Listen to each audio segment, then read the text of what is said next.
नमस्कार, दर्श न्यूज देख रहे हैं आप। मैं प्रीति दयाल आपके साथ एक बार फिर से हम अपने इस खास कार्यक्रम में हाजिर हो गए हैं, जहां हम बात करते हैं आपके स्वास्थ्य से जुड़े समस्याएं और उसके निदान की।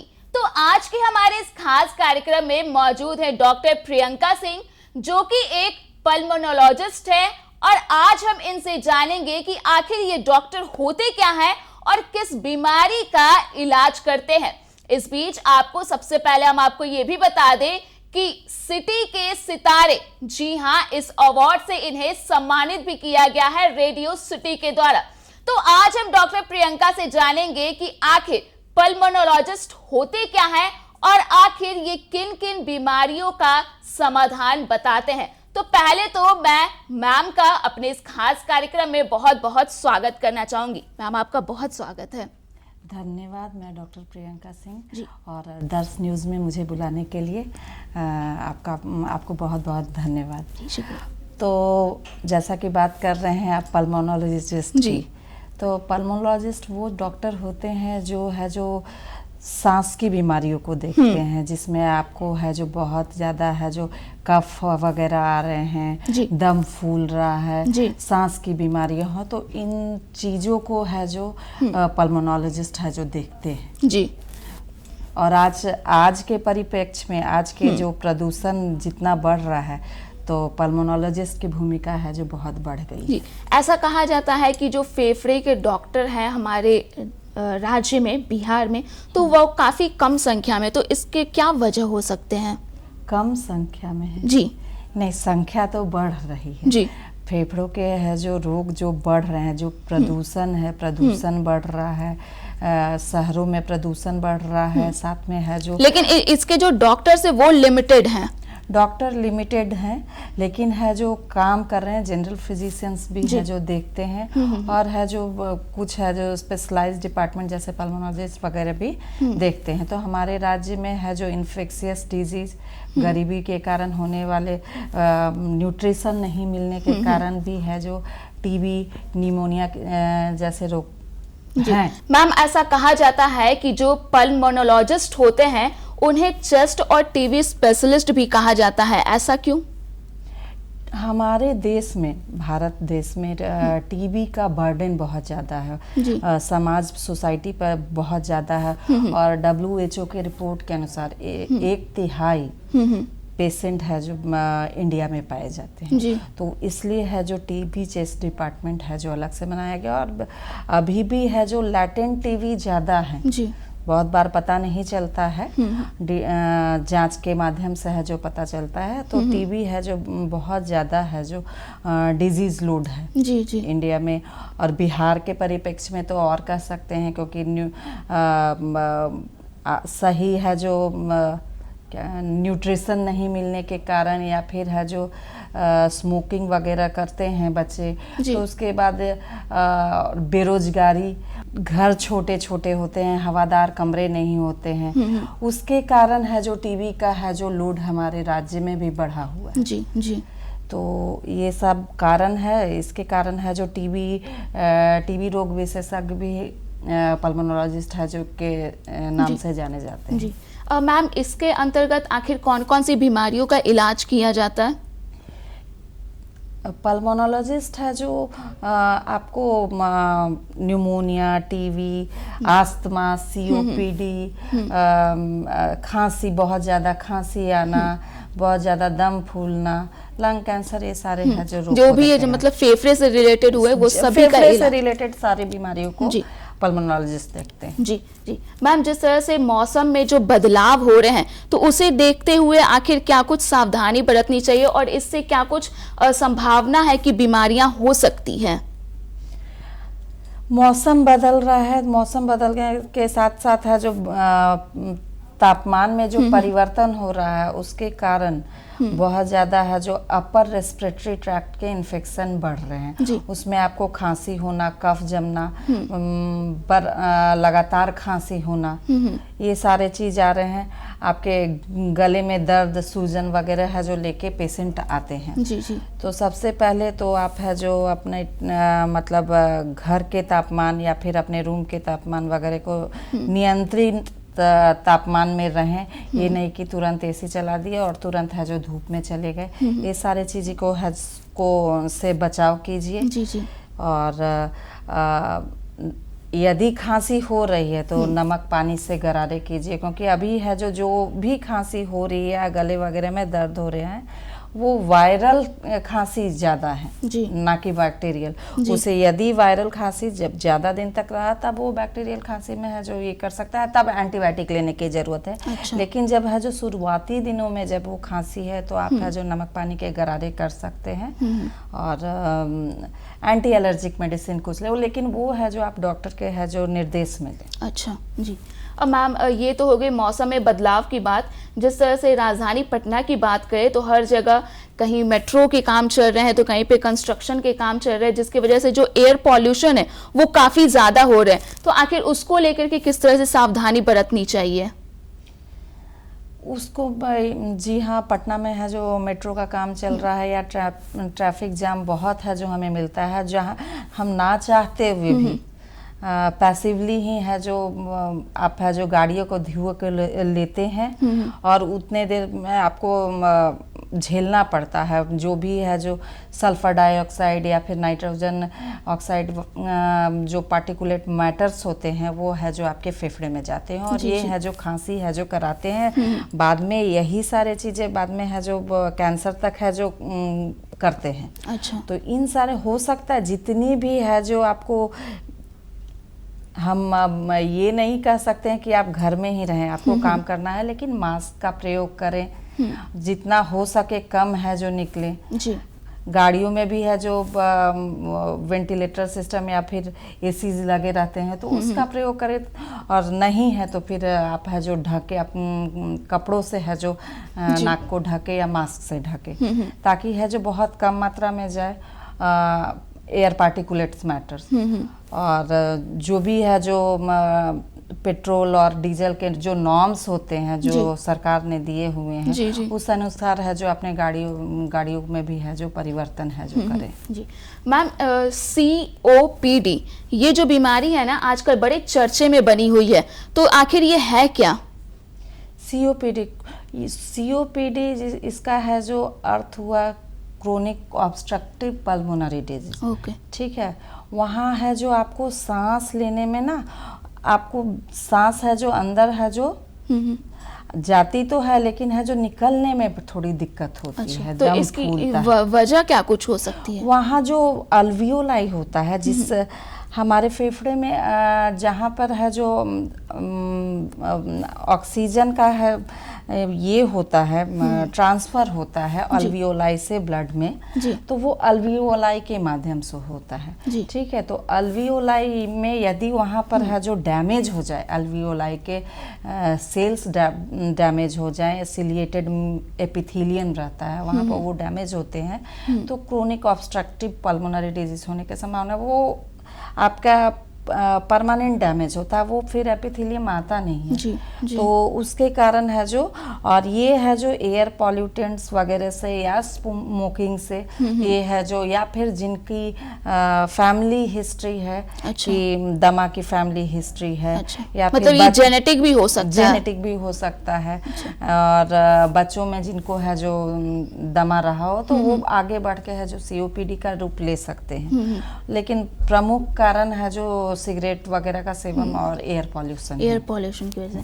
मैम, जैसे आपने बच्चों में अस्थमा की बात कही, तो ये केसेस मतलब आजकल कुछ ज़्यादा ही बढ़ रहे हैं, जैसे बच्चों में जो अस्थमा के केसेस है वो बढ़ते ही जा रहे हैं, तो इसके क्या कुछ वजह हो सकते हैं? देखिए, कुछ बच्चे तो जेनेटिक है जो भी है जो उनको अस्थमा के केसेस आते हैं, जहाँ पर है जो माता पिता को है या फिर है जो कुछ है जो जेनेटिक है जो चीज़ें चली आ रही हैं उनके कारण होती है। और भी हैं कि माता पिता छोटी जो इन्फेक्शन है जो अपर छोटी मोटे जो फेफड़े के इन्फेक्शन या फिर है जो अपर रेस्पिरेटरी ट्रैक्ट, फेफड़े में जो इन्फेक्शन होते हैं अपर रेस्पिरेटरी ट्रैक्ट इन्फेक्शन होते हैं और एक लोअर रेस्पिरेटरी ट्रैक्ट। तो आप अपर रेस्पिरेटरी ट्रैक्ट को है यदि छोटे मोटे इन्फेक्शन है तो तुरंत दूर करने की कोशिश करें, ताकि वो है जो निमोनिया या फिर अस्थमा का रूप ना ले ले। ठीक है, तो सबसे पहले वो बच्चों में है जो ध्यान रखने की ज़रूरत है, उनके न्यूट्रिशन पे ध्यान रखने की, खान पान पे ध्यान रखने की ज़रूरत है।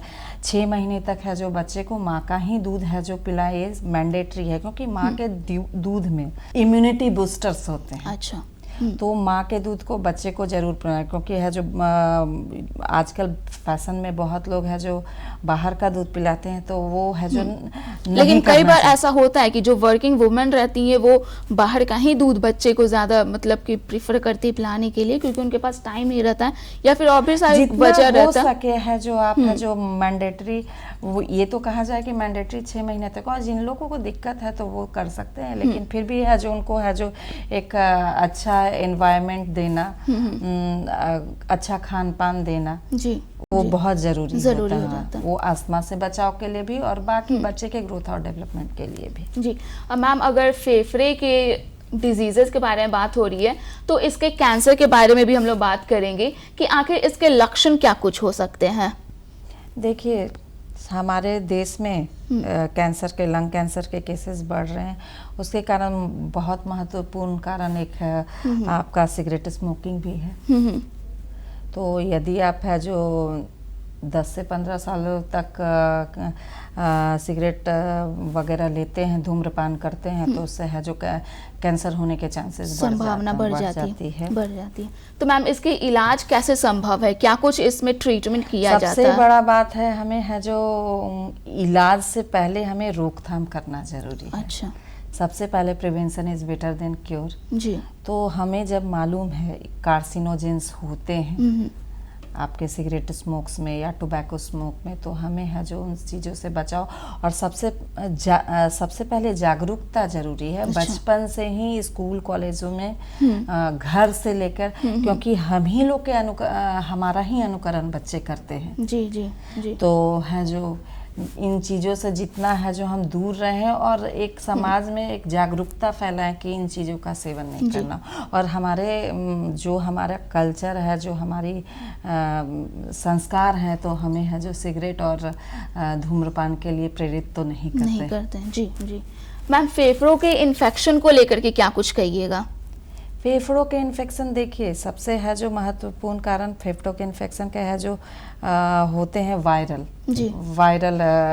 फेफड़े के इन्फेक्शन होते हैं। उसमें भी है जो एनाटॉमी के अनुसार आप देखेंगे तो है जो upper respiratory tract infection and lower respiratory tract infection, ये 2 तरह से होता है। जहाँ पर है जो आपका है जो अपर रेस्पिरेटरी ट्रैक्ट में इन्फेक्शन है, आप ब्रोंकस तक है जो आपका इन्फेक्शन है, तो यदि आपका नोज से नेजल म्यूकोसा से लेकर ब्रोंकस तक यदि इन्फेक्शन है तो अपर रेस्पिरेटरी। उसके बाद यदि है जो अल्वियोलाई में इन्फेक्शन हो रहा है, फेफड़े में आ रहा है, तब है जो उसको लोअर रेस्पिरेटरी ट्रैक्ट इन्फेक्शन कहते हैं। या आम बोलचाल की भाषा में है जो मैंने बताया, ताकि आप है जो उसको समझे कि ऊपर का रेस्पिरेटरी ट्रैक्ट इन्फेक्शन और नीचे वाले जो फेफड़े के पार्ट है उनके है जो इन्फेक्शन। ठीक है, तो और उसमें है जो कॉजेज होते हैं, क्या क्या कारण हो सकते हैं जो इन्फेक्शन है जो फेफड़े में करवाते हैं। जैसे कि वायरस मोस्ट कॉमन कॉज है। जब मौसम परिवर्तन होता है तो आपके एडिनो वायरस का, राइनो वायरस का, वो most common cause of infection है, वायरल कॉज है, जो मौसम परिवर्तन में ही आपको देखने को मिले। उसके बाद यदि उस चीज़ को है जो हमने ध्यान नहीं दिया, उसको प्रॉपर मैनेज नहीं किया, ठीक है, तो उसके कारण है जो आपको बैक्टीरियल इन्फेक्शन भी हो सकते हैं। तो आपका यदि है जो फेफड़ों में एक लोअर रेस्पिरेटरी ट्रैक्ट इन्फेक्शन हो जाए, तो न्यूमोनिया आपके अल्वियोलाई में इन्फेक्शन रहे, तो वो है जो उसको न्यूमोनिया है जो कहते हैं। ठीक है, तो उसमें है जो एंटीबायोटिक वगैरह लेने की ज़रूरत पड़ती है, या बहुत लोगों को जब सीरियस हो जाती है तो उन्हें तो आईसीयू में भी रहना पड़ता है। लेकिन अपर रेस्पिरेटरी ट्रैक्ट के इन्फेक्शन में तो सिंपल एंटीबायोटिक वगैरह है।